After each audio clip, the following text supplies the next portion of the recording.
कि उस उत्पात के कारण वहां के हिंदू समाज पर जो अत्याचार बार बार होते हैं, उस परंपरा को फिर से दोहराया गया। पहली बार वहां का हिंदू संगठित होकर अपने बचाव में रास्ते पर आया, इसलिए कुछ बचाव हो गया। परंतु कहीं कोई गड़बड़ हो, दुर्बलों पर अपना गुस्सा निकालने की ये जो कट्टरपन की प्रवृत्ति है, वो प्रवृत्ति जब तक वहां विद्यमान है, तब तक वहां की हिंदू क्या, वहां के सभी अल्पसंख्यक उनके सर पे खतरे की तलवार लटकी रहेंगी। उनको आवश्यकता है मदद की। विश्व भर के हिंदुओं की, भारत के सरकार की सहायता उनको मिले, ये उनकी आवश्यकता है।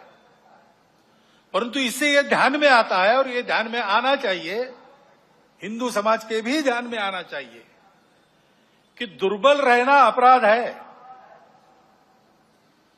हम अगर दुर्बल है, असंगठित है, तो उसका मतलब हम अत्याचार को निमंत्रण दे रहे हैं।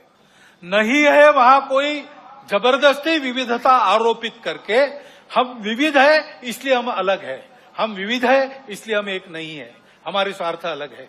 इतना बड़ा समाज है, छोटी मोटी समस्याएं सबकी रहती है, बड़ी समस्याएं भी रहती है। समाज की स्थिति में सब कुछ ठीक ही रहता है ऐसा नहीं, सुधारने का भी बहुत कुछ होता है, तो कई अन्याय चलते रहने वाले रहते हैं। संघर्ष उत्पन्न करना, टकराव की स्थिति उत्पन्न करना, लोगों को उग्र बनाना, व्यवस्था, कानून, सत्ता, प्रशासन, इन सब के प्रति अश्रद्धा, अनादर का व्यवहार सिखाना,